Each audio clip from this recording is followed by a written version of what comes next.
and very hard to solve, which I think we acknowledged yesterday as well.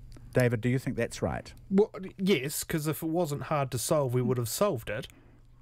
No, but we are setting out in a spirit of optimism to address it quite comprehensively and make New Zealand a far more equal place. Do you think we can do that? Well, I mean, what's the counterfactual to setting that as your goal, for it not to be equal? Like, so of course, even if it's an impossible goal, you still set zero poverty, zero unemployment, everyone's got a warm, dry house to live in. You still set those as your goals because that's what we're human beings. That's what we should have. But this is the criticism that the Labour and Green parties levelled at the previous government all the time. You know, apparently all you had to do was spend $2 billion and then poverty would be eliminated, and the National Party was heartless for refusing to do that. But if it was that easy, there's not a politician or a party or a government this country has ever seen that wouldn't have done it. If it's just a matter of spending money and waving a magic wand, then of course you would do that to eliminate poverty. Isn't there buckets of research that say the best way to eliminate poverty is actually to just give people money?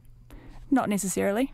I'm pretty... Okay, I mean, I don't know enough about it. You can give a meth addict as much money as you want, but it's not going to solve the problem.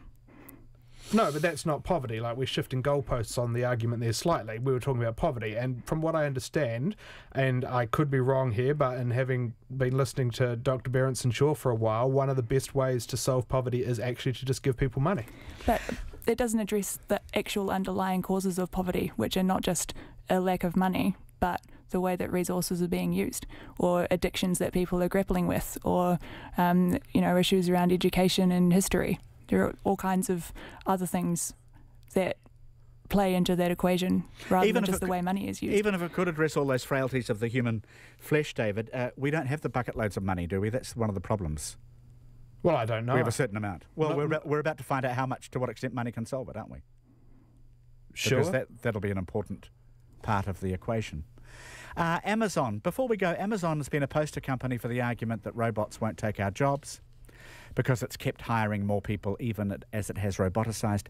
Now Amazon's cutting hundreds of consumer-focused jobs as the company shifts resources into its voice assistant, Alexa, and the potential Alexa has for becoming part of consumers' lives. Are you happy, both of you, with a future where you chat with Alexa about lots of things so she can make them happen for you? Is that what you think's on the way? Very happy. Obviously, we need to make sure that workers are protected, but it's a little bit unfair for Amazon to wear the heat for cutting 100 jobs when they're adding thousands and thousands of jobs every month. The issue is those jobs are added in, computer engineering and IT, and they're employing more people with advanced qualifications. But what happens to the people who were working in the service centres and the call centres? The issue is in part whether it'll keep adding those jobs or whether the robots get smarter and don't need the addition of people. Oh, but isn't that fantastic? People worry about this future where apparently the robots take all of our jobs. I think that's great. 100% support that. Do you if really none of us have to work anymore and the robots do everything, well, it sounds great to me. Yeah, but you were talking about living to 100 and needing a sense of purpose in order. Do you reckon you'd find one outside work?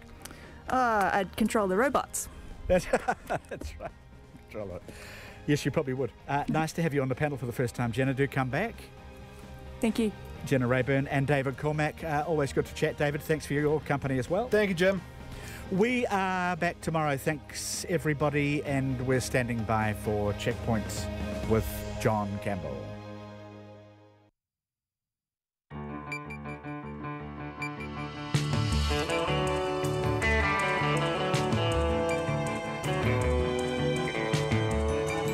Kia ora everyone. Tonight on Checkpoint, the US and the epidemic it can't vaccinate against, mass shootings, 17 dead in a school in Florida. Also tonight, Shane Chamberlain is 51, severely disabled and cared for by his 76-year-old mother. She's paid for 17 hours a week, a figure arrived at by calculating how long things take, like wiping his bottom, a minute each time, twice a day. And yes, someone really did award Diane 2 paid minutes a day for doing that. A week after their victory in the Court of Appeal, I go to meet them. And the bowel cancer screening botch-up, the Ministry of Health reveals 8 people who missed out on an invitation for screening went on to develop the disease, and 3 of them have since died. All of that on Checkpoint, coming up.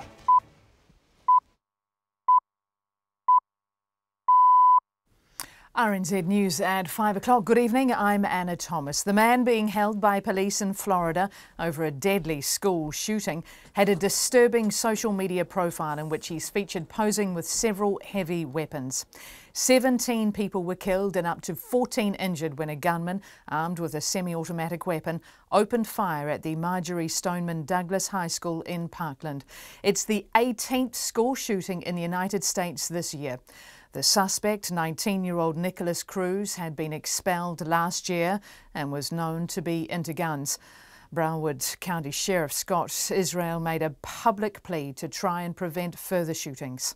If you are on a website and you know something or you've seen something, you see a person with rifles and weaponry and you see something that's not right, you owe it to your family, you owe it to your community, and you owe it to law enforcement to make this a safer nation by calling up someone tonight. Florida Sheriff Scott Israel. A lawyer who used to work for the Wellington law firm at the centre of a sexual assault scandal says it's not the first time its interns have suffered harassment. Several Victoria University law students on internships at Russell McVeigh reported being sexually assaulted by lawyers 2 years ago. An employment lawyer, Steph Dyberg, who's also convener of the Wellington Women Lawyers Association, says she first learned of the most recent harassment last year and questioned a partner about it. From my knowledge, it isn't the first instance at Russell McVeigh of what I would regard as inappropriate behaviour towards a summer clerk. I think it's been dealt with more appropriately than I think past experiences have been. I think the firm has learned something from those experiences. Steph Dyberg, who worked at Russell McVeigh in the 1990s, and she says she was aware at the time of young interns being harassed. Russell McVeigh said earlier today it had investigated the complaints and the two men are no longer employed by the firm. Tonga is sending a naval patrol boat to Ewa to help those living on the island, which was in the path of Cyclone Gita. 5,000 people live on Ewa, but little has been heard about how it's fared during the week's Category 4 storm. Graham Kenner of the National Emergency Management Office says it's understood there were some injuries and says staff will make a full assessment when they arrive. They've had no communications there.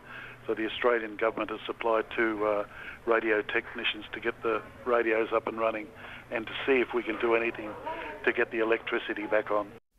Graham Kenner from Tonga's National Emergency Management Office. Fiji's National Disaster Office says 2 government vessels are on standby, ready to take vital water and food supplies to cyclone survivors in Fiji's southern Lau group. Initial reports show 26 homes were partially damaged and 10 destroyed on the islands of Onoelau and Vatoa. Almost 300 evacuees are in 5 evacuation centres on the islands. Families of the CTV victims have been told by the Prime Minister that work is underway reviewing a law that prevented anyone being prosecuted for the building's collapse during the Christchurch earthquake. 115 people died when the building collapsed in seconds and caught fire. In November, police announced there was not enough evidence for prosecutions over its collapse. They said this was partially due to a law that prevents anyone being held responsible for a death that occurs more than a year after the act that caused it. This afternoon, Jacinda Ardern met with dozens of family members in Christchurch, where she said work was underway reviewing that law. She says the priority is to prevent a similar disaster. A convicted rapist who spent time with the victim of an attack in an Auckland quarry says he had nothing to do with it. The man was giving evidence at the High Court in Auckland, where Colin Jack Mitchell has denied kidnapping, causing grievous bodily harm and assaulting a woman with intent to sexually violate her. Edward Gay reports. The convicted rapist, who has name suppression, walked with the woman from Ponsonby Road to Karangahape Road after she became separated from friends. He said he tried to put her in a taxi, but she was insistent on meeting up with friends. The man confirmed he had convictions for kidnapping and rape, but denied ever being in Riverhead on the night of the attack in February last year. The woman came to in the Riverhead quarry to find a masked man wielding a bat standing over her. She managed to escape. I Tamaki Makoto ko Edward Gay aho. A customs officer has told the High Court that a package containing the drug pentobarbital, which was sent to New Zealand from overseas, stood out because it was coming from a drug supplier and was going to a private flat. Braden Harris was giving evidence at the trial in Wellington of Susan Austin, who was accused of illegally importing pentobarbital and assisting the suicide of Anne-Marie Treadwell in 2016. Ms. Treadwell had tried to import a similar drug, pentobarbital, herself a few months before she died, but it was stopped at the border. Mr. Harris told the Crown lawyer, Claire Hislop, the package was intercepted because an X-ray indicated it might contain powder. He said inside was a silver foil bag and inside that was a clear Ziploc bag containing a white powder. Braden Harris said testing of the powder revealed it was pentobarbital. It's 5:06. It's been a mixed day for New Zealand's Winter Olympics team in Pyeongchang. Men's skeleton sled competitor Rhys Thornberry is in 8th place with a combined time of 1 minute 41 seconds, .93 after his first 2 heats today. He'll finish his final 2 tomorrow. In the women's giant slalom, a New Zealand teenager Alice Robinson finished her first round with a time of 1 minute 16 seconds, .62 to sit in 37th. Her second run is also tomorrow. New Zealand golfer Lydia Ko is in tie for the lead after the opening round of the Australian Open in Adelaide. Ko carded a 4-under par 68 to share the top of the leaderboard with 8 others. And it's the 20-year-old's first tournament since changing her coach for the 4th time and caddy for the 11th time since 2013. The New Zealand Warriors assistant coach Andrew McFadden is leaving the NRL club at the end of the season. McFadden was the head coach of the Warriors for nearly 3 seasons before being demoted when Stephen Kearney was appointed top dog at the start of last 2017. The 40-year-old will return home to Canberra with his family. And the Wellington Phoenix striker Roy Krishna is sticking with the struggling A-League club despite recent speculation he was on the outer. The Fiji international has signed a 1-year extension on his contract. The Phoenix are rooted at the bottom of the A-League ladder and are unable to make this season's playoffs. And that's the news.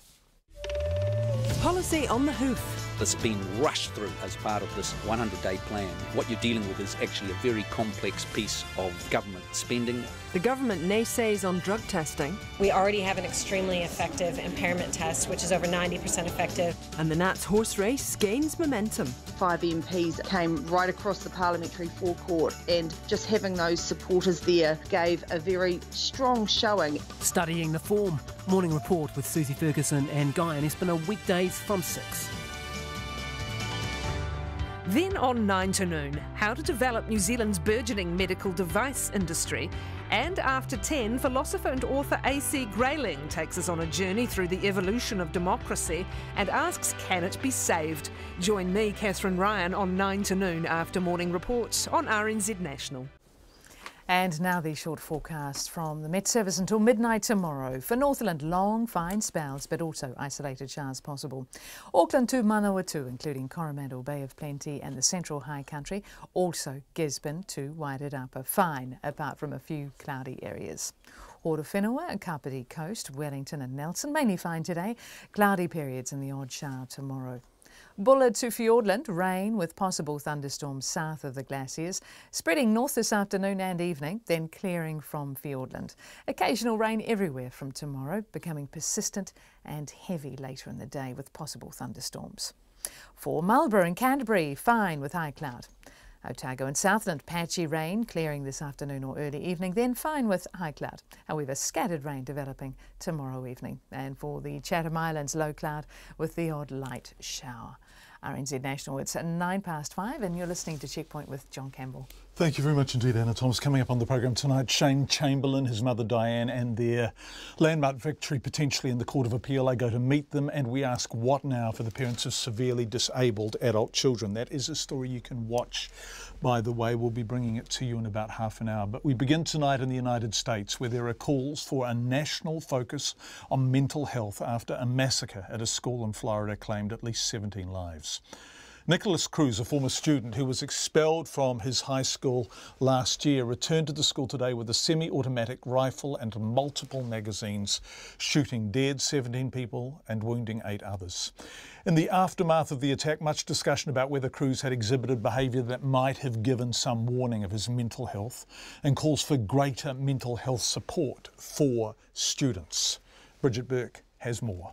As emergency helicopters hovered overhead, teenager Nicholas Cruz surrendered quietly to police, handcuffed with his hands behind his back and his head down. We have a shooter in custody.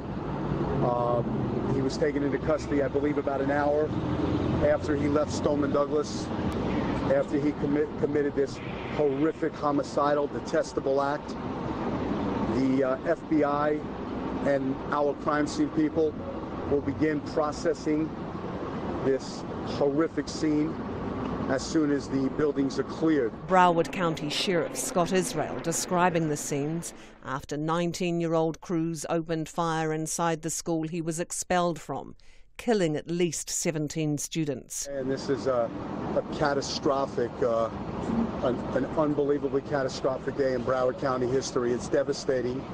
I'm sick to my stomach. Earlier, a fire alarm was triggered as Cruz, armed with countless magazines and wearing a gas mask, began his assault. There were chaotic scenes as more than 3,000 panicked students were herded by teachers into hallways and then back into classrooms to take refuge in closets. My best friend was actually locked in a closet for a while, and I was really nervous because she wasn't answering me at first. I wasn't able to communicate much with her.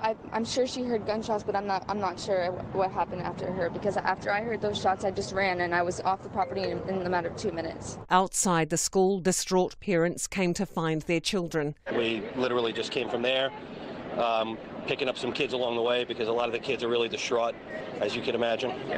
So it's just terrifying. Terrifying for the parents, terrifying for the kids. Norris Perogal just grateful her son survived. Oh my God, you don't understand. This is so, oh, what a joy. Oh, it's such a joy and everything. I just hope all the other kids are okay, and oh my God.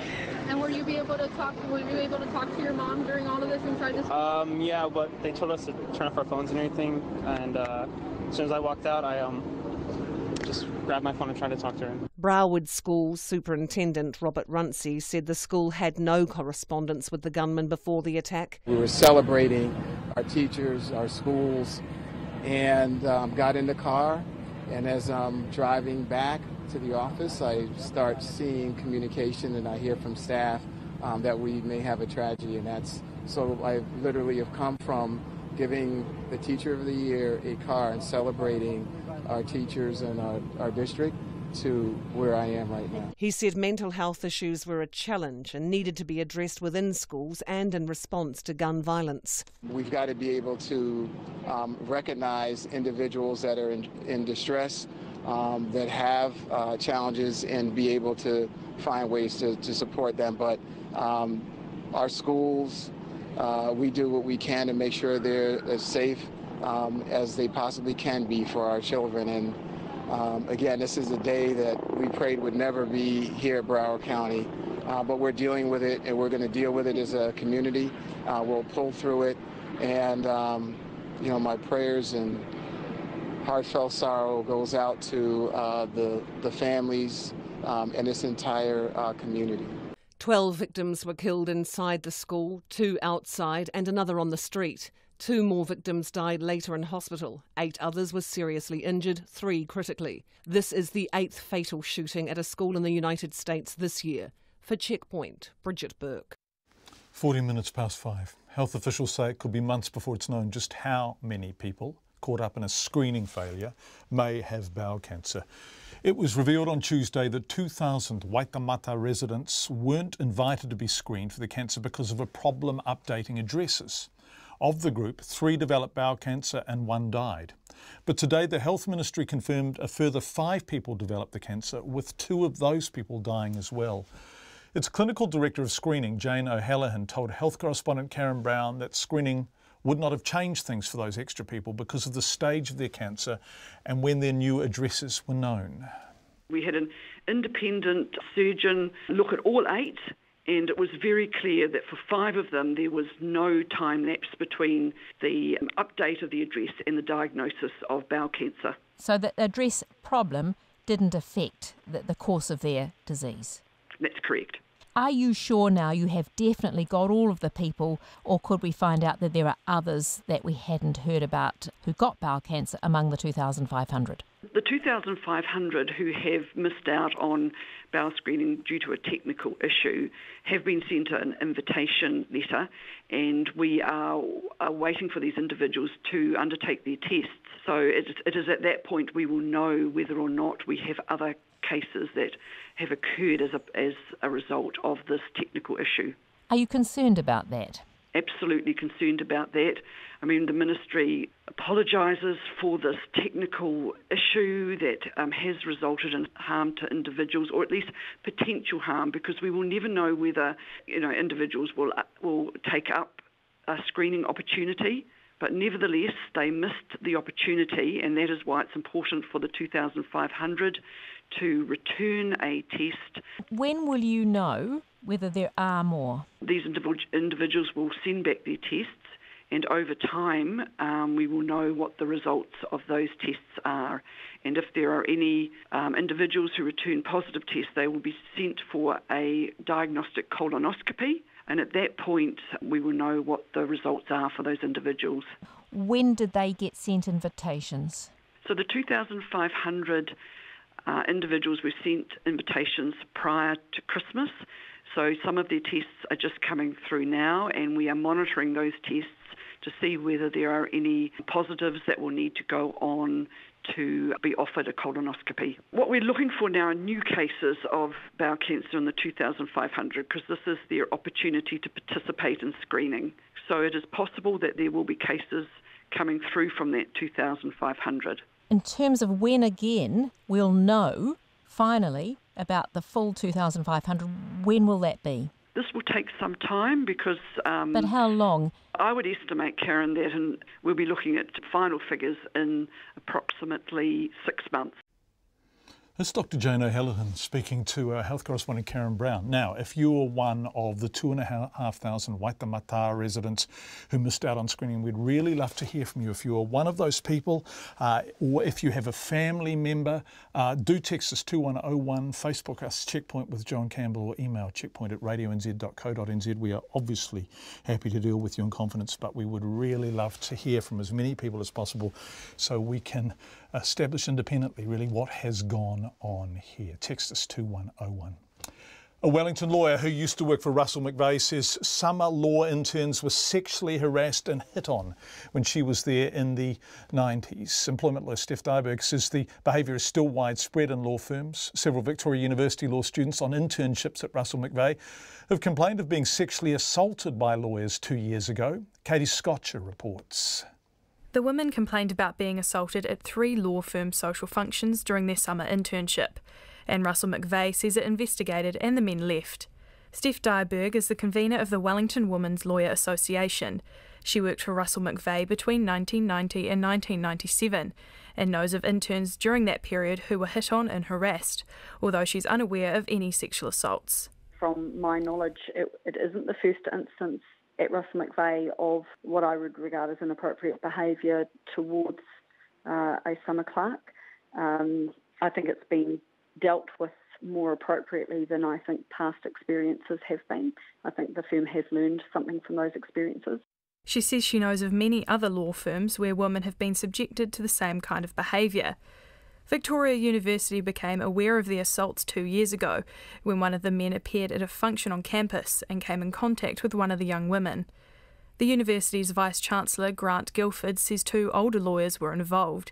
He says such experiences cause lasting damage to young women.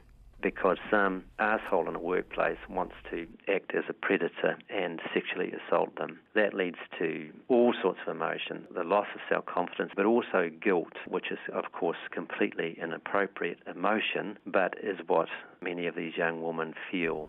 A senior partner at Russell McVeigh, Pip Greenwood, says although the 2 lawyers are no longer at the firm, one of them still works on what she calls legacy matters. But she says he's kept away from female staff. Ms Greenwood says at the time staff had not been explicitly told about a zero tolerance of sexual misconduct. Naively, we felt that we didn't need to be so explicit about zero tolerance for this sort of behaviour, because I think we felt prior to this having occurred that this sort of behaviour didn't represent our values or our culture, and unfortunately I think the events would suggest that we were a bit naive in that. The police say they received a sexual assault complaint in January 2016, but no one was charged. The president of the Law Society, Catherine Beck, says what happened at Russell McVeigh's parties is a warning to all employers. These young people get very excited at the thought of being able to engage in social events and have free alcohol. That puts them at risk, and the workplace is arguably, that's not the ideal situation. Victoria University Student Association says student groups are assessing their relationships with Russell McVeigh as a result of these revelations. The university's Law Student Society has confirmed they've severed sponsorship ties with the firm, which previously hosted the annual Women in Law breakfast. For Checkpoint, call Katie Scotcher Tēnei. Nearly 7 years on from the Christchurch earthquake, 7 years next week, some quake-damaged homeowners with unresolved insurance claims say they are being driven to the point of complete exhaustion and huge financial hardship. About 40 frustrated residents gathered outside the Christchurch Art Gallery today, where the Prime Minister was attending a launch to protest the thousands of unresolved insurance and EQC claims. Our reporter Maya Burry was there.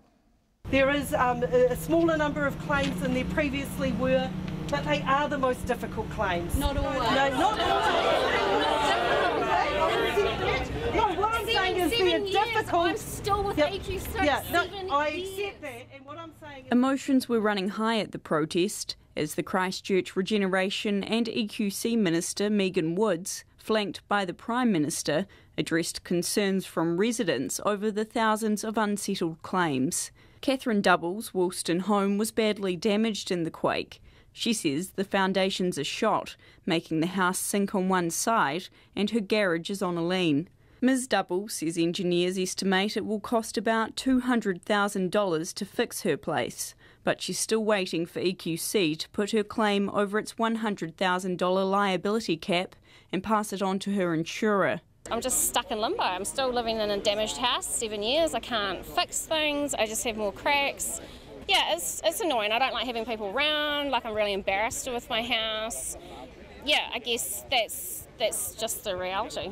Mike Stewart and Julia McIntyre bought a rental property in Linwood after the quake, only to later find the EQC repairs that had been done to it before they bought it were botched.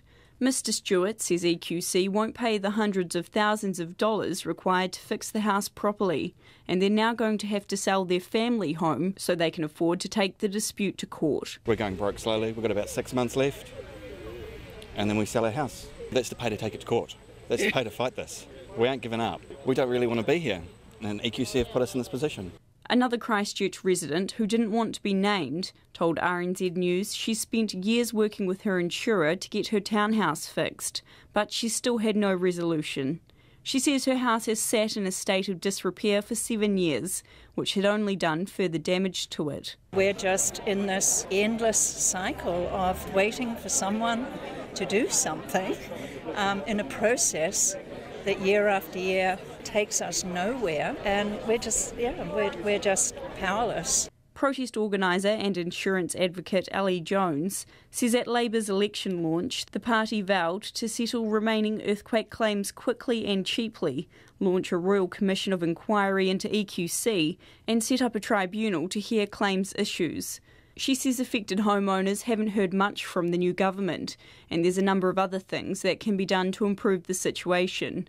But the Prime Minister, Jacinda Ardern, told protesters the government is working as quickly as it can to help those affected. The focus for us is trying to make sure your cases are settled, because 7 years, I absolutely agree, everyone will agree, is just not good enough. And the fact that there are thousands of these cases is not good enough. The EQC Minister, Megan Woods, says the Commission will report back to her at the end of the month about how it's going to get claims settled in a way that meets the government's expectations.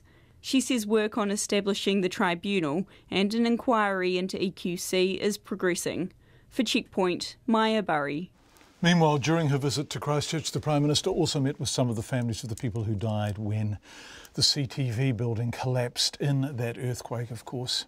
The CTV office collapsed in seconds in combination with a fire soon after. It's led to the death of 115 people following that 6.3 earthquake. In November, police announced there was not enough evidence for prosecutions over its collapse, partially due to a law that prevents anyone being held criminally responsible for a death that occurs more than a year and a day after a death-causing act was committed. Now, shortly after that announcement, the families called on the Prime Minister to meet with them in person. Today that finally happened. After the meeting, which was closed to the media, Jacinda Ardern told reporters that work was underway reviewing the year-and-a-day law. The difficult thing, all of these are of course forward-looking. None of these unfortunately have an impact for the situation the CTV families find themselves in, but they have reiterated here today, amongst of course the huge grief, that they do want to make sure things are changed for the future. That's Jacinda Ardern, all the families. We do have a group that are working together to actually bring about an endpoint, and really So I don't quite know what happened. There was just a gremlin in the machine. All the families RNZ spoke to after the meeting were happy with how it went and understood that there was only so much the government could do. Karen and David Selway lost their sister in the disaster, and David says the families will soon meet to discuss their next move.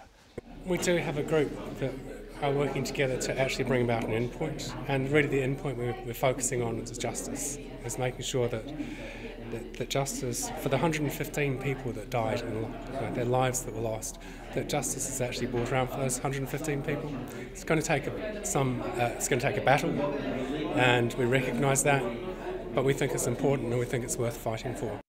David Selway speaking earlier today. The government's being accused of seriously compromising the integrity of its flagship fees-free tertiary policy because it was put in place in such a rush.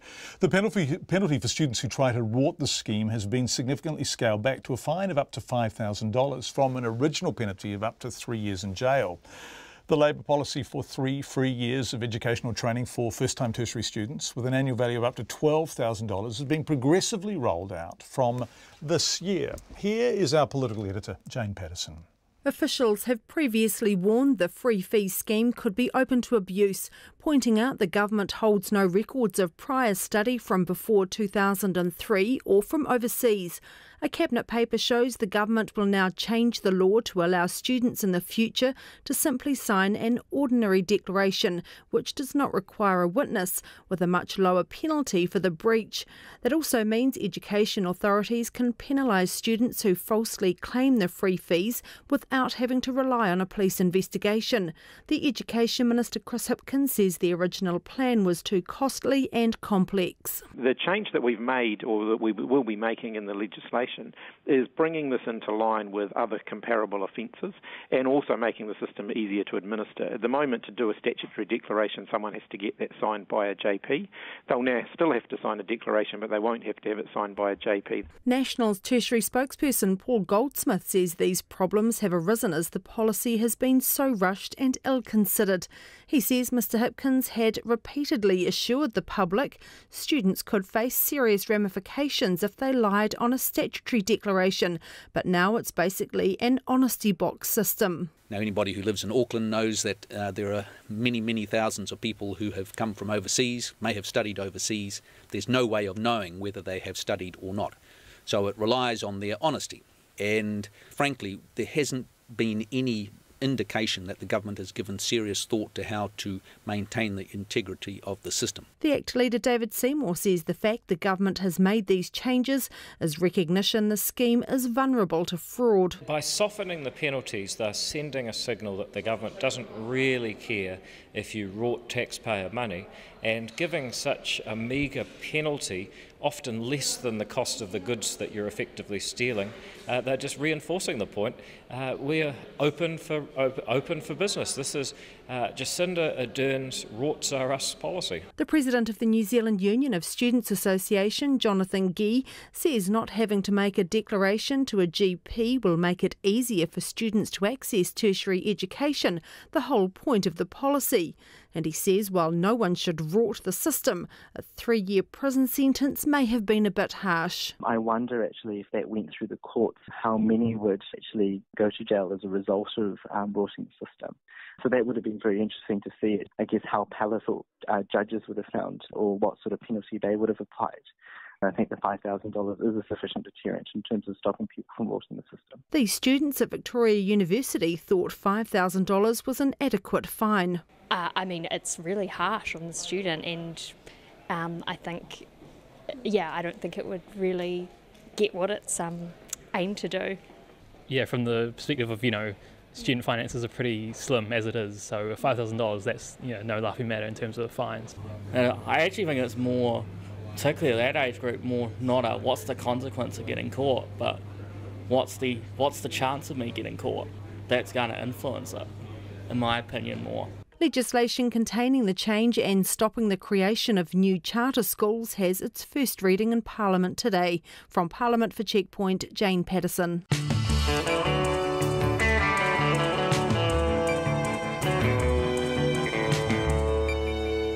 You are with Checkpoint on RNZ. Thank you for being with us. Coming up, the cost of looking after a loved one at home versus the cost, financial and otherwise, of putting that loved one in care.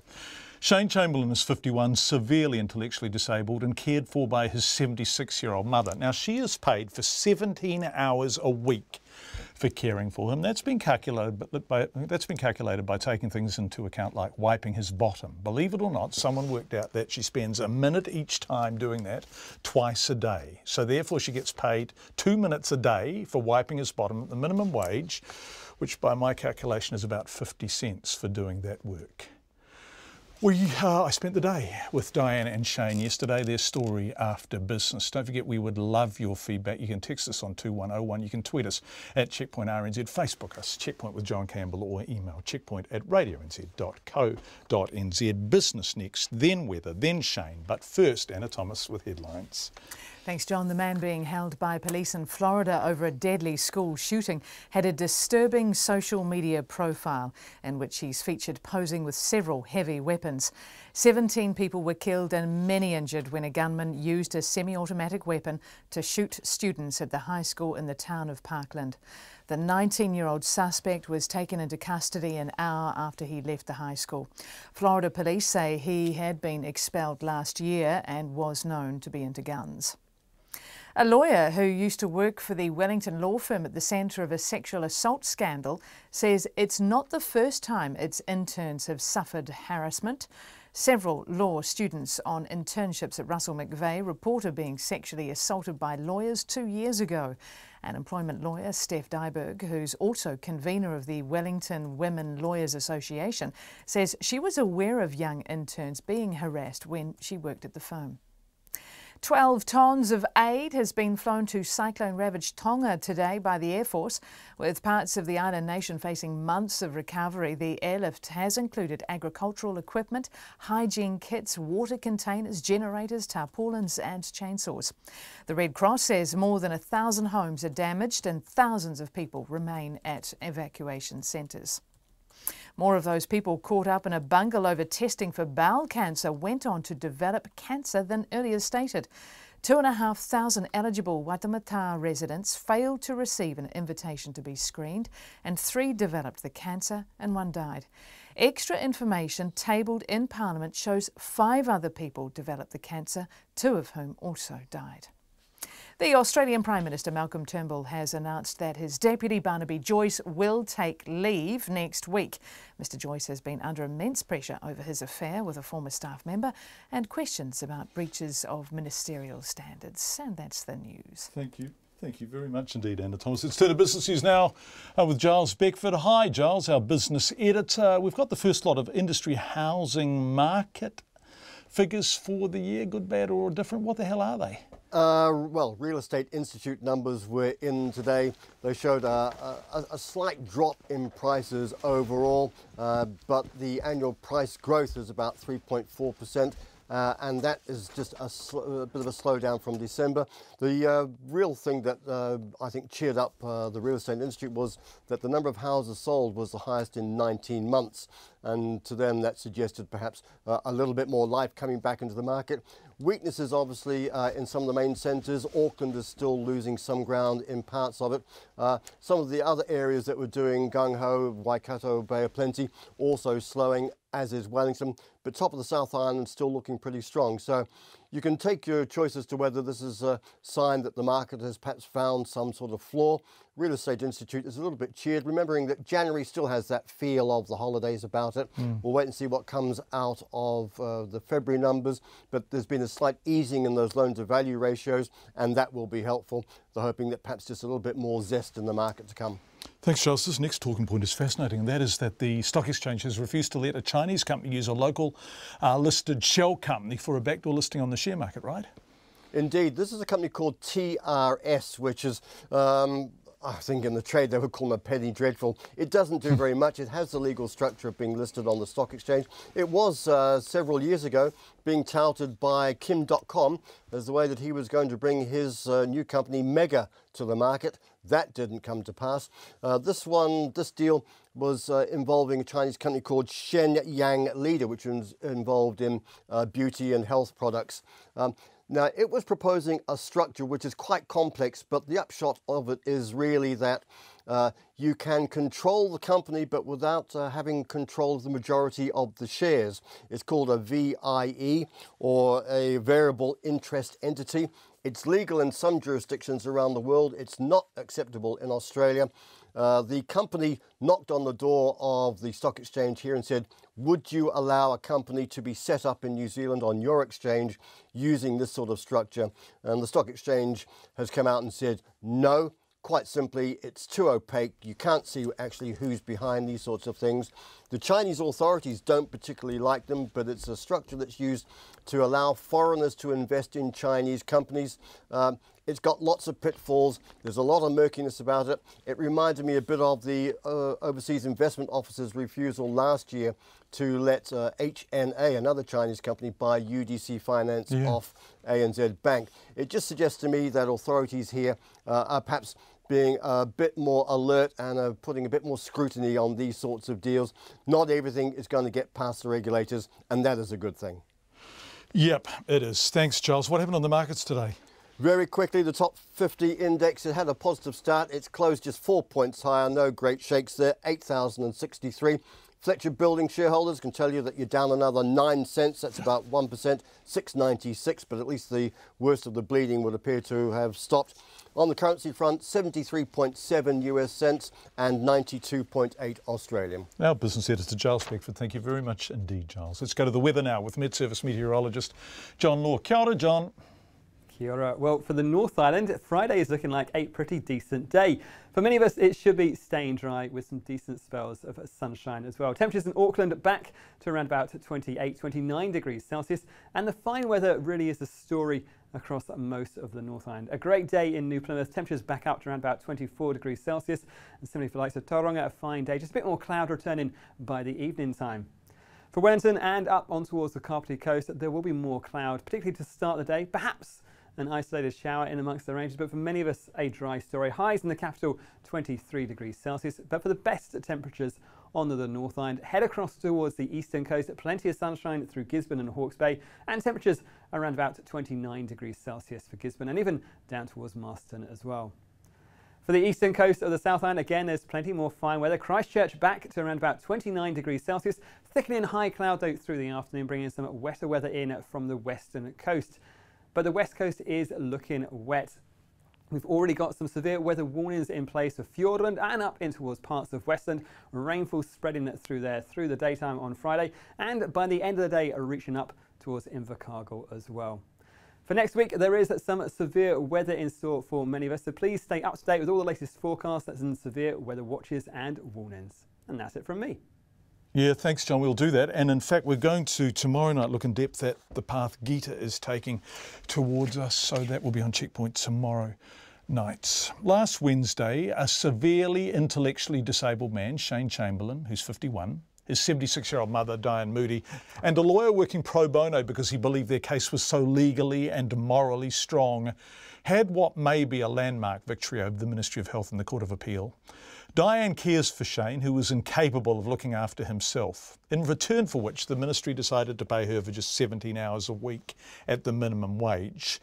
The appeal court rejected that decision, and it went further, noting it was the third occasion on which a dispute between the ministry and parents who care for disabled adult children had reached them, using words like unease and impenetrable, and saying, and I quote, "The minister has erred in law."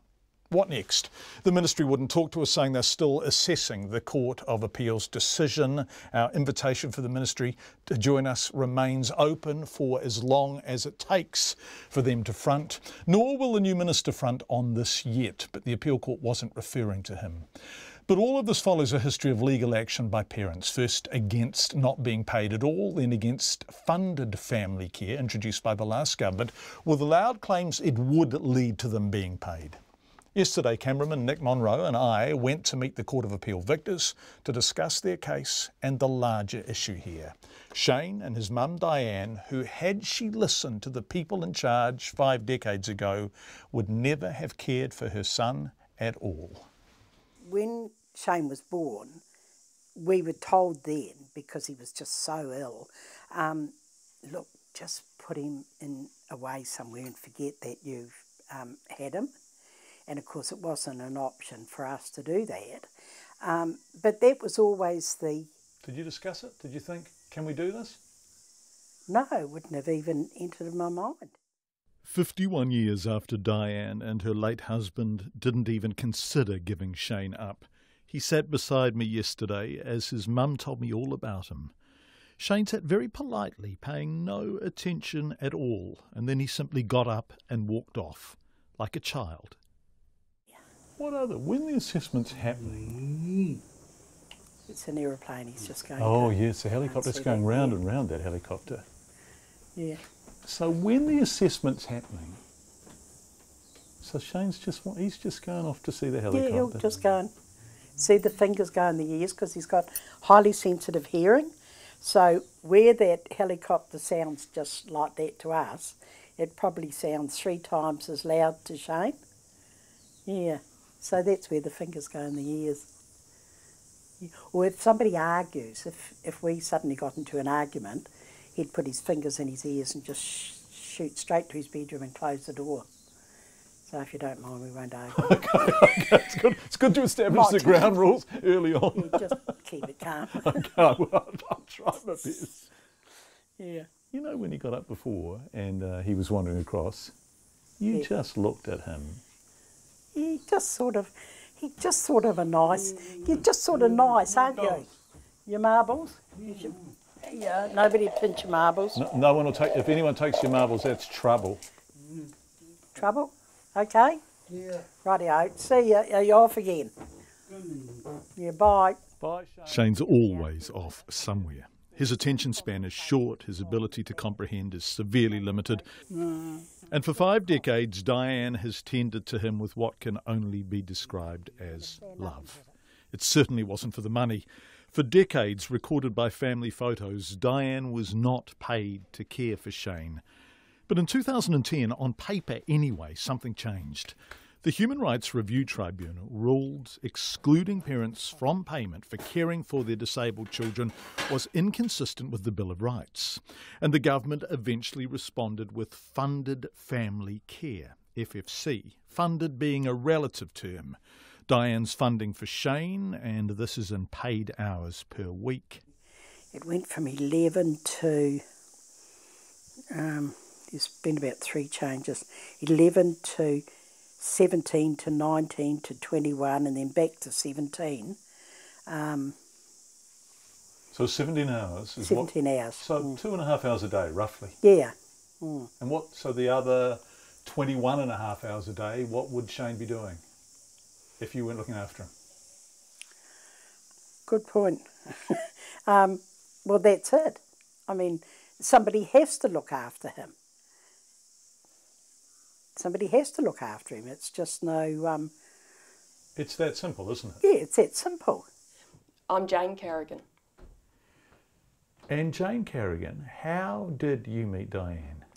I was working in a home for intellectually disabled people, and Diane drove the bus. We met Jane in her office, which is in Diane's garage. Knowing Diane and her care of Shane, Jane became obsessed with why Diane was being paid so little underfunded family care. So she began to study how FFC was written, interpreted and being applied. It is Kafkaesque because it just makes no sense. You know, it's just the bureaucracy is maddening. The money that is spent on the bureaucracy is maddening. 2 years ago, while the Ministry of Health was going on about how expensive the FFC program was going to be, they had an overspend of $18 million on their renovations in their new office. So, you know, and that's all just swept away, means nothing. Instead, mothers like Diane or fathers like Cliff Robinson, those people are sort of, you know, the inference are they're greedy and they're sitting at home wanting to make money out of their children, and nothing could be further from the truth, and nothing could be more offensive, quite frankly. Jane became more and more offended. She obtained ministry papers in which Diane's weekly pay was calculated according to how long each task she did for Shane took. The upshot was, as we discovered as part of Discovery, was toileting for Shane was based on twice a day, 1 minute each time, 7 days a week, once in the morning and once at night for 1 minute. And then because Shane has issues with his bowels, for lack of a better word, he is allowed 1 accident a week at 5 minutes. So hold on a sec. Here, the toileting is Diane will be paid for wiping his bottom and taking him to the toilet twice a day, 1 minute each time, being a total of 14 minutes a week that the ministry thinks she should be paid for wiping his bottom and taking him to the loo. And these are people doing the assessment. Nightmare. It's just bollocks, basically. Shane? I met Shane yesterday. Hello. Which one's your favourite monkey? He showed me his book about animal families with a CD soundtrack. Tadpole. Tadpole. It's a very good name for a monkey. Yeah. So, is this your favourite book? Yeah. Yeah. We Are Family includes Sister Sledge singing, "We are family." Yeah. I've got all my sisters and me. Yeah. Caring for him is a full-time job. Like a toddler, he can't be left alone. On top of his disabilities, he has a form of autism, which means he feels safest at home and with Mum. The ministry effectively pays Diane to meet Shane's unmet needs, wiping his bottom, showering him, cooking and cutting up his food, but not for simply being with him. But Shane can't be left alone. And a classic example of this is when we had Shane's last assessment, we were talking about leaving Shane on his own, and he can't be left on his own. So I said to the assessor, Taikura, if, for an example, I ran out of milk, I would have to get Shane's shoes on, lock up the house, go down, get the car out, go to the supermarket or the dairy, buy the milk, come back, reverse the thing, come in. And the reply to that was, and written down, well, Diane, just make sure you never run out of milk. By now, Shane was outside on the deck, lost in whatever reverie preoccupies him sometimes, staring out to the horizon, hoping a plane might fly overhead. A very young child in a man's body. Every year, we have to fill in a form. I have to fill in a form to say that Shane's still special needs or intellectually disabled. Downstairs, over a period of months, Jane had become angrier and angrier. Other than the parents themselves, who really was acting for people like Shane? This is an area, a demographic, a cohort of people where there just really is no representation. The Ministry of Health will go on and on and on about how they consult with the disability community and what have you. But you can't tell me that somebody who is a high-functioning person who's blind, but a company director and all of those other things, has any better knowledge of how a complex person sitting down the bottom end of the disability spectrum should be managed. And like Shane. Like Shane. So Jane got into the car, drove into town and started door-knocking lawyers to find one who'd take the case pro bono. Why did you take this case, Paul Dale? Well, basically because Jane asked me to, and because when she explained what was involved, it seemed like there was a good deal of merit to it. And there was. The case Paul Dale took to the appeal court for Shane, Diane and Jane won. In essence, they've said that the Crown have got, or the Ministry of Health rather, have got it wrong in their approach to their policy. I think just as importantly, though, they've said that the policy itself is hard to understand, and it is incredibly difficult. There are so many documents, some of them old, some of them new, that don't really reconcile with each other and don't provide you with a clear statement of what is involved. Having said that, it ought to be easy. I mean, a 76-year-old mother's looking after a 51-year-old man who's really severely disabled. It shouldn't be hard to work out how to pay her for looking after him, especially when you work out that it's cheaper for her to do it than anybody else, and cheaper still than going into a home. You know, and I must stress, it's not the money. In a lot of cases with the parents, perhaps it is the money. It's not, it's just the whole damn principle of the matter. And it's not about Shane and I. It's about, you know, everybody. If it helps somebody along the way, later down the track, then, you know, good. I mean, the idea is to keep people like Shane in the community. That's got to be the best way. And the Court of Appeal have given a strong pointer as to how they should do that, and hopefully they will. Shane, would you like some lunch? No. Don't you want any lunch? No. Do you want a yoghurt? No. Nothing. Well, that makes it easy for your mother, doesn't it? Nothing much has been easy for Diane, but she's won and Shane's won, and by golly, he knows he won something. It's just he doesn't understand what. Neither the ministry nor the new minister would be part of this story. They're still assessing the meaning and consequences of the Court of Appeal's decision. But Jane knows what she thinks the minister should do. What is disabled is the system, and what needs to be completely disabled is the system. So I have huge hopes that I've asked to meet with the minister. I haven't heard back from him, but I'm worried that the advice he will be taken will be filtered and it will be self-serving. We stayed as Diane tidied and Shane sat in his favourite seat in the living room watching the Muppets for the 1000th time more. He loves the Muppets. Shane, at the centre of something much larger than him, who may have changed things for people like him and for the carers in their family. And Diane, his mum, who objected on principle to their treatment and won in the Court of Appeal. What's the best thing about this? That we won. Well, the best thing about that is hopefully there's going to be change. Shane was tired by now, and he went to his room and shut the world out. Back in the living room, Diane was reflecting on 51 years of being his mother. I think it's the old story, unless you've actually got a disabled person, you know, you really sort of don't sort of know what it's like. But then, you know, then again, because I've always had Shane, I know no different anyway. He's just, as I said, he's just part of the family.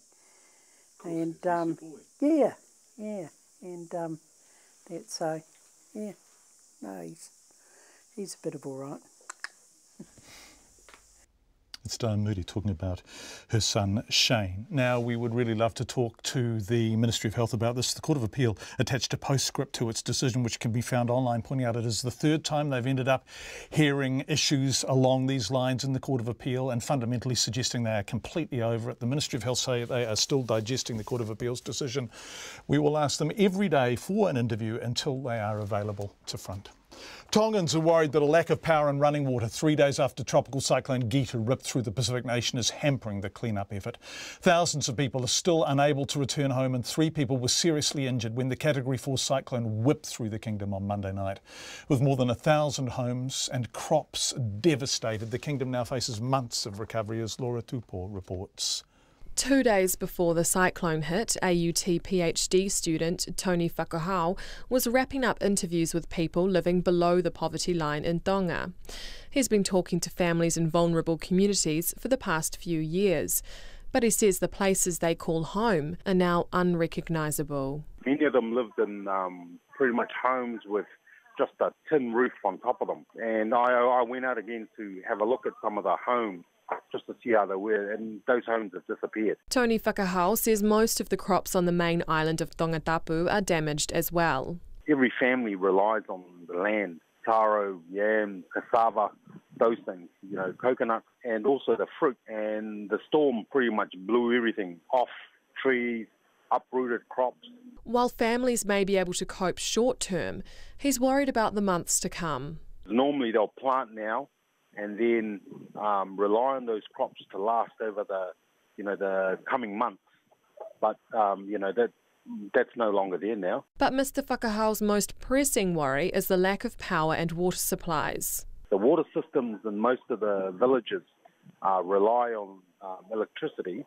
The two go together. So without water, you're going to be facing hygienic issues and the danger of the dengue fever getting worse. In the middle of Tongatapu is the rural village of Veitongo.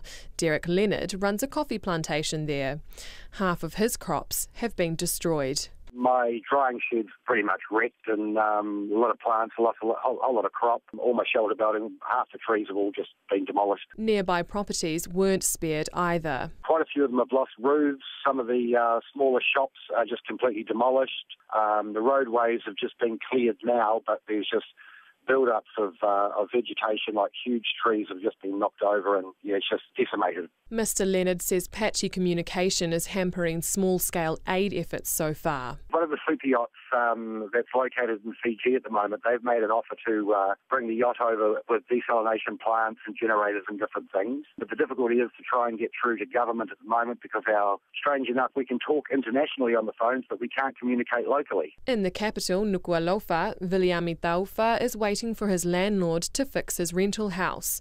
In the meantime, he's been trying to clean up. Right through on Tuesday night and last night, I've been tunneling water with a broom, trying to get the water out, but it's a losing battle. Now the rain is stopped, and hopefully things will get better. Viliami Taufa isn't the only one. The Red Cross estimates more than 1,000 homes are damaged.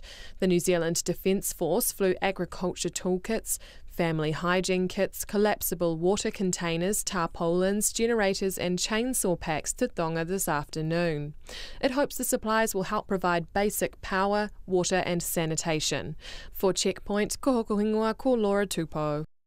And Gita is expected to pass really close to New Caledonia tomorrow. A strong Category 4 cyclone. Its eye spanning 100k or thereabouts. He's done so reluctantly, but South Africa's President Jacob Zuma has agreed to step down. He'd been under pressure, political pressure from his own ruling ANC party and the pressure of millions of voters who just abandoned him, basically. Fergal Keane is the BBC's South African correspondent and has been following Mr Zuma's demise. The moment of decision came late, when the former guerrilla fighter at last recognised he could not win. President Jacob Zuma addressed the South African nation and faced reality. I was just yards from him when he said the decisive words. The ANC should never be divided in my name. I have therefore come to the decision to resign as President of the Republic with immediate effect. And with that statement, Jacob Zuma has brought to an end the most controversial period in the history of post-apartheid South Africa. History happening in a late-night statement, after a day in which it seemed he might still fight on. In Pretoria, seat of the presidency, rumours of an imminent resignation had rippled all afternoon. Yet when he made his first appearance of the day on state television, he was defiant and defensive. Zuma, the victim. What have I done? Because I've explained many times that this process, there's nothing I've done wrong. This is policy. What people are suggesting is a new thing, a new phenomenon. What is the problem? At the same time, in Cape Town, ANC MPs were meeting to decide whether they'd support a motion of no confidence to drive Jacob Zuma from power. The decision came quickly and was decisive. We are now proceeding with, as the Chief Whip, to proceed with the motion of no confidence tomorrow, so that President Zuma is then removed so that we can proceed to elect President Ramaphosa. A populist, a crowd pleaser, he appealed to the ANC grassroots and with their backing became party leader in 2009. Even though he already faced serious corruption charges. I interviewed him just as he was about to become state president. A lot of people think you're a crook. Is that so? I want to see those people. Like, I must tell me why they think Are you a crook? Me? Well, I don't know, unless I must go to the dictionary and learn what a crook is. It was his relationship with the Guptas, Indian immigrants, which created the public outrage that finally forced the ANC to act. The Guptas are accused of using their connections with the president to acquire state enterprises and assets worth millions of pounds. So powerful, it's alleged, they could hire and fire cabinet ministers. That is Fergal King for the BBC. It's 6 o'clock. RNZ News at 6 o'clock. Good evening, I'm Anna Thomas. The man accused of opening fire at a Florida high school, killing 17 people, is being described as a troubled former student who loved guns. The police and former classmates say 19-year-old Nicholas Cruz was expelled for unspecified disciplinary reasons, and setting off the school fire alarm day after day was among his exploits. The gunman's social media profile show he was obsessed with guns, and after the shooting, police found him with multiple ammunition magazines and an AR-15 style rifle. Florida Governor Rick Scott says his state is in mourning. How could this ever happen in this country? How could this happen in this state? This is a state that is focused on keeping all of our children safe.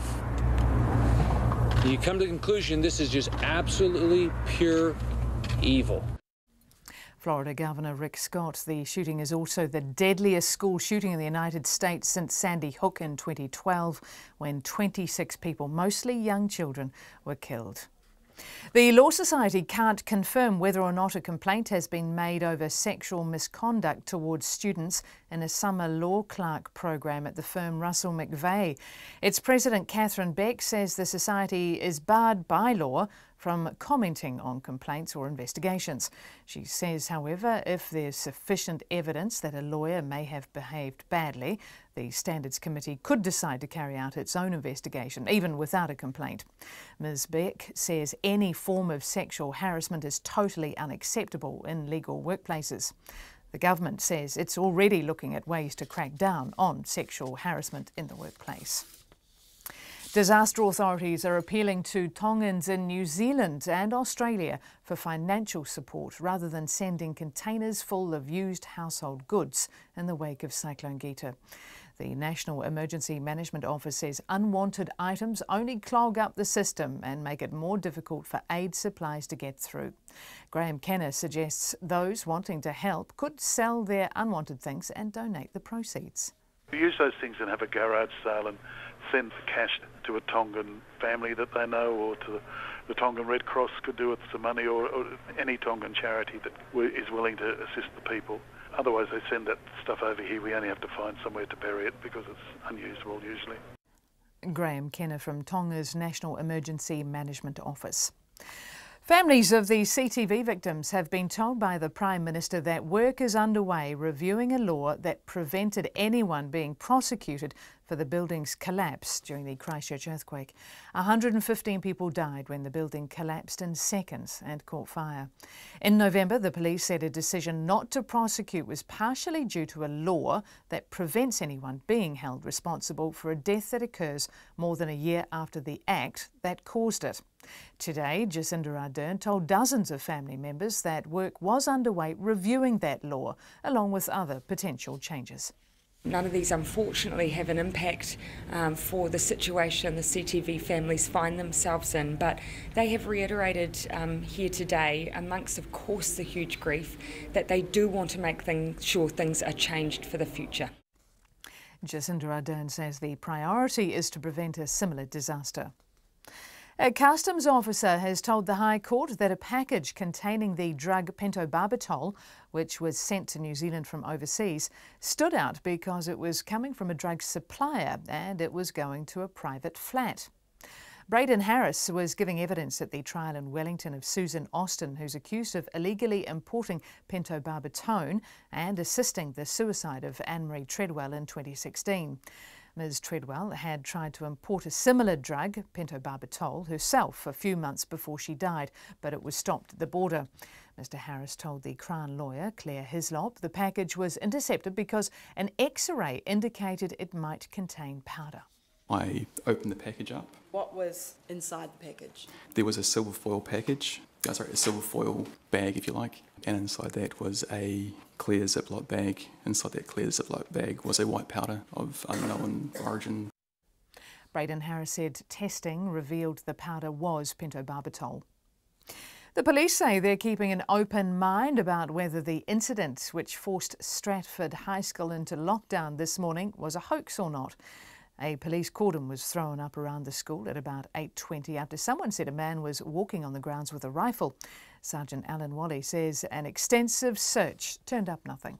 We had a report from one student that they'd seen a person with a firearm, but there was nothing else. And at that time of the morning, there would likely have been, other reports. The police are investigating whether there is a link between today's incident and a similar call-out on Tuesday when a gunman was reported at the Stratford racecourse. That turned out to be a false alarm. It's 6:05. Skeleton sled racer Rhys Thornbury has been the pick of the bunch from New Zealand's Winter Olympics team in Pyeongchang today. Thornbury is in 8th place after his first 2 heats in the men's skeleton. He's 7/10 of a second behind the leader with 2 heats remaining, which will be completed tomorrow. In the women's giant slalom, New Zealand teenager Alice Robinson is in 37th place after the first round. Her second run is also tomorrow. And in the men's snowboard cross, Duncan Campbell finished 32nd in his first run before crashing out in his second race. He'll race again tomorrow for a place in the next round. The new coach Highlanders, Aaron Major, is eager to make his mark ahead of this year's Super Rugby competition with their final pre-season hit-out this evening against the Crusaders in Waimumu near Gore. Despite underwhelming results last season, Major says the respect he has for the foundation built by his predecessors, Jamie Joseph and Tony Brown, means he won't be making big changes, only improvements. I think Jamie's approach has brought a real hard, steely edge to the group. So our boys are not afraid to work hard and really commit to what needs to be done. And, Brownie's approach has been really smart and innovative around how the boys see the game. So it's really opened their perspective up. 2 things that I was really impressed with. And the environment itself is a really enjoyable one. Aaron Major. And the Hurricanes beat the Blues 26-14 in their final pre-season hit-out in Warkworth a short time ago. That's the news. Tonight on Nights, Chris Bowden talks about trying to get inside the heads of young men who've lost mates to suicide. Botanist Beck Stanley discusses Cody dieback. We're not sure where it's come from. We're all worried about where it's going. Well, Our Changing World wraps up this year's Prime Minister Science Prize winners. All on Nights with me, Brian Crump, from Afternoon News at 7 on RNZ National. And now the short forecast from Met Service to midnight tomorrow. Long, fine spells for Northland, but also isolated showers possible. Auckland to Manawatu, including Coromandel, Bay of Plenty and the Central High Country. Also Gisborne to Wairarapa. Fine, apart from a few cloudy areas. Horowhenua, Kapiti Coast, Wellington and Nelson mainly fine today. Cloudy periods and the odd shower tomorrow. Bulla to Fiordland, rain with possible thunderstorms south of the glaciers, spreading north this afternoon and this evening, and then clearing from Fiordland. Occasional rain everywhere tomorrow, becoming persistent and heavy later in the day with possible thunderstorms. For Marlborough and Canterbury, fine with high cloud. Otago and Southland, patchy rain clearing this afternoon or early evening, then fine with high cloud. However, scattered rain developing tomorrow evening. And for the Chatham Islands, low cloud with the odd light shower. RNZ National, it's 6:08 and you're listening to Checkpoint with John Campbell. And Anna Thomas, thank you very much indeed. Anna, lots of feedback coming in on our story about Shane Chamberlain and his mum Diane Moody, their victory at the Court of Appeal and what it all means for the funding of parents who care for their severely disabled adult children. My daughter is 31 and of very similar needs to Shane. It's basically an indefinite home detention sentence for me, and I haven't done anything wrong, says this parent. Annually, babies will be born like Shane, disabled. It falls to the parents to care for the child. Caring for the child means giving up employment or giving up the child to carers that require payment. Seems a no-brainer that the child's needs are best met in the stability of the family rather than a revolving door of strangers. Pay the family. And that, of course, was the recommendation after the not paying the family was basically ruled a breach of New Zealand's human rights laws. So the government said, yeah, funding families, we will do that, but they have not done it to 40 hours a week in very, very many cases. In fact, we're going to try and find out how many families have been funded to the tune of 40 hours a week. Remember, this is minimum wage payments, very many families getting nothing at all, and many way less than 40 hours. Great story, John, on the disabled issue. Those people making the rules need to walk a mile in the shoes of the people they are so-called helping, says Jan and Nelson. And this is one from another parent. Despite raising the issue with them multiple times over 4 years, the NASC Needs Assessment and Coordination Service people have simply not even told me how to apply for funded family care. So at the moment I get paid exactly nothing. It's infuriating and insulting. They wouldn't work for nothing, but they expect parents to do that exactly. Thank you for your feedback. A lot of it coming in tonight. Valentine's Day in the United States has been marked by yet another school shooting. Yet another. 17 people were killed and 14 injured when the gunman opened fire at a school in Florida. It's the 18th school shooting in the US this year. Yes, this year. It's also the deadliest since that Sandy Hook Elementary School shooting in 2012 when 26 people died, mostly young children. Elizabeth Brown has this report. Once again, shots ring out on a school campus in the United States. This time it was Marjorie Stoneman Douglas High School in Parkland, Florida. I heard a lot of gunshots, and then right after, when the police let us out, there was dead bodies everywhere. There was 2 there, and then when I kept walking down, there was more. It was just scary. We were just in class waiting, doing notes and talking about a project, and the fire alarm goes for the second time in the same day, which is weird. So we all just go out to the field like we're supposed to, and then I hear gunshots. You can tell, it's definitely gunshots. Yeah. Teacher Melissa Falkowski was in her media class when the fire alarm went off. She says as people began filing out, shouts of code red went up, meaning an active shooter was on campus, and she started pulling students into her class. And stood in the hallway for 60 to 90 seconds, I would say, calling to kids in the hallway to get into a classroom, to get into the nearest available classroom. And then after about 60, 90 seconds, then I closed my door, and we sort of huddled in the corner for a few minutes, and then I made the decision to move everyone to the closet. It wasn't long before the school, about 70 kilometres north of Miami, was swarming with armed police. Video footage shows SWAT teams leading students out of buildings. The Broward County Sheriff, Scott Israel, said it's a horrific crime scene. We have a shooter in custody. He was taken into custody, I believe, about an hour after he committed this horrific homicidal, detestable act. The FBI and our crime scene people will begin processing this horrific scene as soon as the buildings are cleared. The suspect has been identified as 19-year-old Nicholas Cruz, who was found by the police on a street nearby. He's a former student with a disturbing social media profile in which he's seen posing with a number of firearms. The student says he'd been expelled last year. He got kicked out of school last year. A lot of people, he always had guns on him and stuff like that. So he was a little bit of a troubled kid, but everyone thought, he always had jokes and stuff like that. It was a lot of crazy stuff that he did, just not right for school. He got kicked out of school multiple times for this kind of stuff. In an unusual move, the police have asked students, teachers or anyone else who witnessed the shooting to upload their photos and videos to a special FBI website. Florida Governor Rick Scott says the state is offering its full support. How could this ever happen in this country? How could this happen in this state? This is a state that is focused on keeping all of our children safe.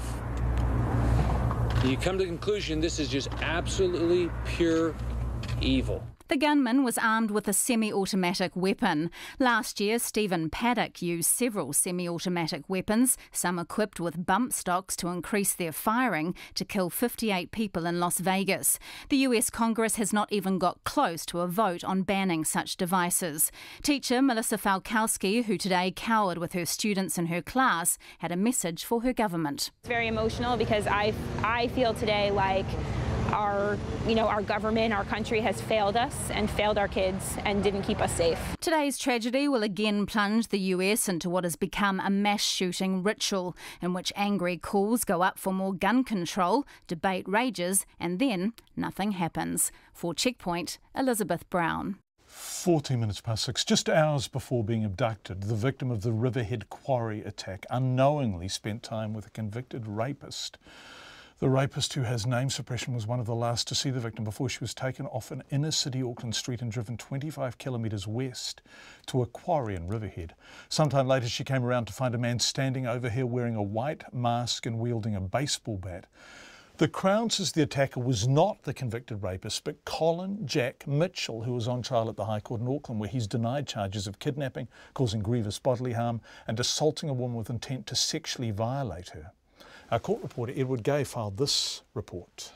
The convicted rapist told the court he went to see the gay pride parade in Ponsonby and afterwards met the victim, who was out with friends and on her way to Karangahape Road. He walked with her and they became separated from her friends. You know, we were trying to find her a taxi because she was a little bit drunk and sort of thing, and I ended up walking her to the family bar on K Road. Yeah, trying to find her a taxi or you know, other friends that she knew. The man said he tried to put her in a taxi, but the woman refused, insisting she wanted to meet up with friends. During the walk, he had to physically stop her walking out on the road in front of a car. The man said once they got to the family bar, one of the woman's friends bought him a drink, but he had no more to do with her. He also confirmed that the police spoke to him later that night. Later, Colin Mitchell's lawyer asked him more questions about the interactions with police. The man said the police caught up with him a few days later when he was caught sitting in the back seat of a stolen car. Yeah, so I knew something was up when I'm surrounded by like 20 police officers for a... was a bit, you know, over the top for being in or having a stolen car, so I knew something wasn't quite right. The man was a suspect and the police questioned him about where he had been and what he had done on the night of the kidnapping. I'm being showed these photos of this woman, and just sort of blew me away that this had happened to her. She's, you know, a pretty girl, and there's no way I would want anything bad to have happened to her. He agreed to an interview with the police and provided a DNA sample. The man confirmed he had prior convictions for kidnapping and rape. So I have these charges that are there, and I've spent my time bettering myself through going to prison for it. Under cross-examination from Mr Mitchell's lawyer, Mark Ryan, the man was asked if he was spoken to by the police at 12:26 a.m. and 3:01 a.m. because he was being aggressive to women and making strong advances in the street. The man denied that and said the officer was harassing him. Between 12:30 a.m. Sunday 26th February and 3:01 a.m. on Sunday 26th February, in between those two times you were in Riverhead, correct? No. Later there was this exchange. You wanted to have sex with her? Yeah, when we first met. Yeah, not as, you know, I was walking and finding out how intoxicated she was. So you wanted to have sex with her? She said no, didn't she? No, she didn't. She said yes. No, she didn't. I didn't ask her. The man denied being involved in the abduction. The Crown says the attack wasn't carried out by the convicted rapist giving evidence in the witness box, but Colin Mitchell, who looked on from the dock. The trial continues. Mo te hōtaka o te ahi, ko Edward Gay ahau. 6. Small Auckland tour operators say they're being shut out of the lucrative cruise ship market thanks to a mishmash created by a group of council agencies. One says cruise passenger tours used to make up to 60% of its business, but that's more than halved now after a council-owned booking office closed, and restrictions were imposed on where they could operate. They say someone needs to step up and take responsibility for how Auckland manages an industry which supports thousands of jobs. Our Auckland correspondent Todd Nile has been looking into this. Around 2,000 passengers with a day to spend in Auckland. Cruise ship visits are worth nearly $250 million a year to the city and growing. Most of those wanting to book a tour while in Auckland buy one on board from the cruise line, but many come ashore looking for smaller local operators. And that's where it gets complicated. Auckland Council, 3 of its agencies and the council-owned port company all play a part in a cruise ship visit. Auckland Transport looks after traffic control here and what happens on this footpath. Panuku, the development arm, runs the container cluster, and Shed 10, ATEED, which is the tourism promotion agency, had an information booth and a kiosk on the wharf but closed it. And tourism information is now 300 metres away on Prince's Wharf. Smaller operators sold their tours through that kiosk, and one of them, Colin Binstead, says that closure cut access to cruise passengers coming ashore without pre-booked tours. If they've been throughout New Zealand, they will know that there are operators on the wharf that will sell very good tours. And without us having the information centre here, we are not allowed any presence at all on Queen's Wharf to sell our products. The operators aren't allowed to approach passengers on the wharf, and they aren't allowed to approach passengers here, says Auckland Transport, next to the ferry building. But they are allowed to operate from the other side of the road, and one actually paid $900 to get a trading licence from Auckland Council to spend a cruise season over there, but as you can imagine, it didn't really work out. Then several operators tried to rent from the council property development agency Panuku an empty retail container in a cluster on Queen's Wharf. We felt that the cruise ship passengers needed to know there was a clear alternative to cruise ship tours that they could do. They also needed to know that there was some professional advisors who may well be available to assist them and when they went around. And you were happy to pay money for that? Absolutely. The system works well for the big players. Most tours are sold on board the ships by the cruise lines themselves. Part of that deal means the biggest round-town tour bus operator, Auckland Explorer, is the only one allowed to have a stand inside the secure area of the Queen's Wharf terminal. The smaller operators say they simply want a fair go at promoting what they offer to day trippers who choose not to book on board. They say they offer more personalised, smaller group tours and can easily vary what they cover. In the time I spent with them, their encounters were not so much about selling, but directing visitors to music shops, the Tourist Information Office, and just chatting. 80% of the passengers, 70 to 80% of the passengers, we do not sell any tours to whatsoever. What we do is promote Auckland because we are passionate Jaffers and there is so much to see in this city and we take our time with them. The removal of ATEED's on-wharf tourism kiosk has also left some cruise ship visitors scratching their heads, like Sydney-siders Steve and Jenny Watts, trying to find a cheap way to get to Kelly Tarleton's underwater world. Well, we're looking for someone to ask. Can't find very many people, but we'll probably get a taxi maybe, yeah. Do you think there should be more information just available on those sort of things down here? I think so, yes. I thought there might have been an information bay or somewhere, but we're looking for it and we can't find it. We need to welcome them and to explain fully what there is here, of which tours are only a part. And we need to do it not at Prince's Wharf, 300 metres away, but in there, or if not in there, at the very least in the cube there. The cube or kiosk on Queen's Wharf was described as being well received in ATEED's cruise action plan drawn up 3 years ago. ATEED says declining sales since then are behind its closure. The same report refers to a cruise forum of all council players, although that group meets only twice a year. The small operators' tours are now sold by the Permanent Tourism Office, relocated to Prince's Wharf. On a day in which one single ship brought more than 4,000 passengers to the city, it had 5 staff and no customers on one of several visits I made to it. The retail container on Queen's Wharf remains empty. Panuku says it wants a different kind of retailer in there. ATEED is finalising a new visitor strategy for Auckland, but whether it will find favour with smaller tour operators remains to be seen. I tamaki makoro mo te hōtaka o te ahiahi, ko Todd Nile tēnei. And as a result of our story, the Todd story, a few of the tour operators are meeting with Auckland Council's tourism agency, ATID. We'll keep you updated on the outcome of that meeting. A kaitiaki at Parihaka says poor land management and the effects of climate change are to blame for the mass deaths of eels in a coastal Taranaki stream. About half a dozen mature eels, known to Māori as tuna, lay rotting at the mouth of the stream at Pongarehu, which where drought has reduced the stream basically to a mere trickle. Our Taranaki Whanganui reporter Robin Martin went to the stream. One tuna is cemented in a putrid orange gunk, while others lie upturned in rank oil-slick pools of still water. Another didn't even make it that far, stranded high and dry at the other end of the underpass. There are flies everywhere. Between the eels and the sea is a 2-metre high dam of shingle and driftwood. They didn't stand a chance.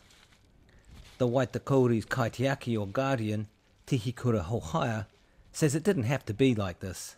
There's a total lack of care for the smaller streams, and then the feeders that come in on that are being drained and piped because they tend to be punawai, short course springs that farmers don't favour because their cows bog it up, and so they prefer to run pipes through it, drain it and plant more grass over the top.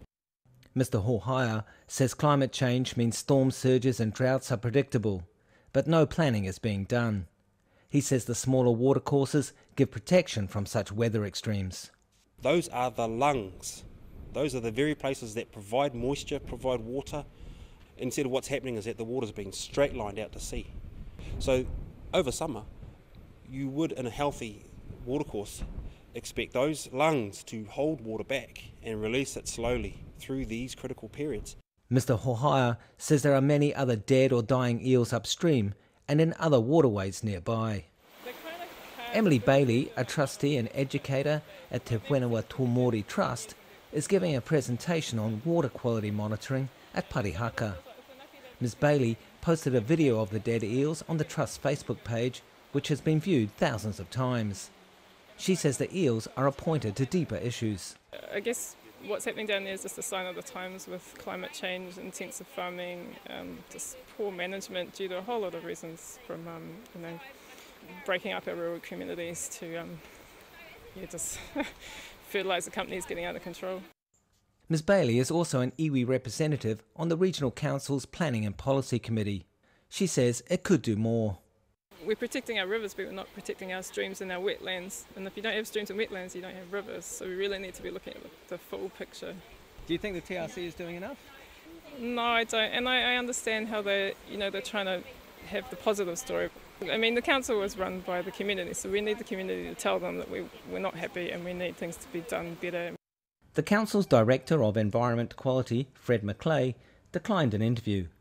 In a statement, Mr McClay says coastal Taranaki had less than 50% of its normal rainfall over the past 4 months. Mr McClay says as a result, flows in lowland draining streams like the Waitakori have been significantly impacted. He says reports of stressed or dead eels can be attributed to naturally occurring low flows. That doesn't wash with Tihikura Hohaya. And look at it from my perspective, I know I can hear all the farmers out there in the Taranaki Regional Council making excuses for the farmers. I'm a farmer. I farm freshwater fish, and my ancestors have done so for thousands of years.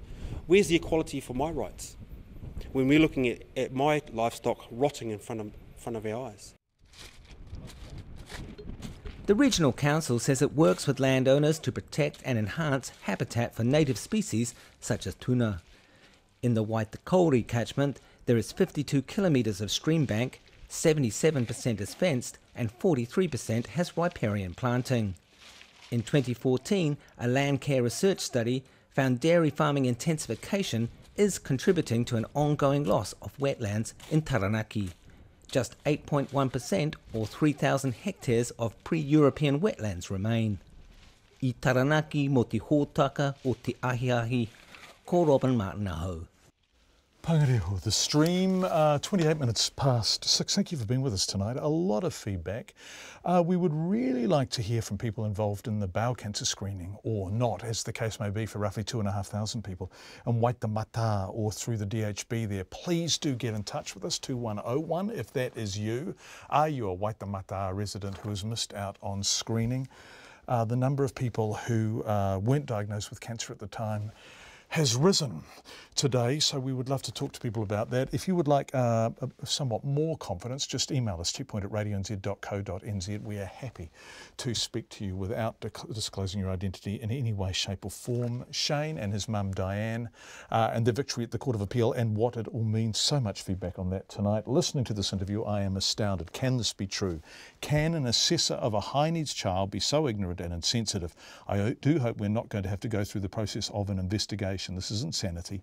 It is about money. It should be about money. Money symbolises the value we place on employees, on services, and on our high needs children and their families. This is, of course, about high needs children who are adult children. Shane is obviously 51. His mum is 76. And we are hearing from people in similar situations tonight. And those of you who have sent in long and very personal notes, our wonderful producer Bridget Burke, I think, is getting in touch with you one by one. You may already have heard from her. Thank you so much for being with us on Checkpoint. We really do appreciate your company. Our theme music, which we're going to give a jolly good run to tonight, Rangi, have you got it? It's written by James Milne, aka Lawrence Arabia. Very clever musician indeed, about to record, I believe, with another of my favourite musicians, Holly Fulbrook and Tiny Ruins. So let's appreciate his artistry as we end the program for tonight. Thank you for being with us on behalf of the excellent and hard-working Checkpoint team. We'll be back tomorrow at 5.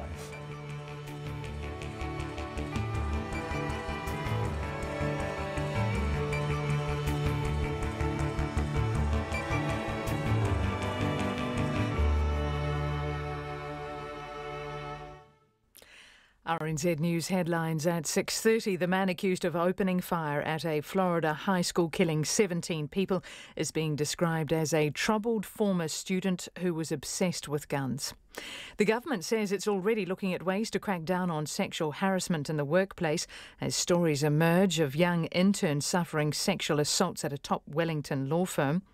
The Prime Minister today faced Christchurch people protesting about thousands of unresolved insurance and earthquake commission claims in the city. And Afghanistan's Taliban say they want to end the country's 17-year war through talks. Our next news and weather at 7. Saturday night requests, playing the songs you're asking for. We may never, never, never, never meet again on the... Plus this week on Late Night Phil, we listen back to the music of Randy Crawford.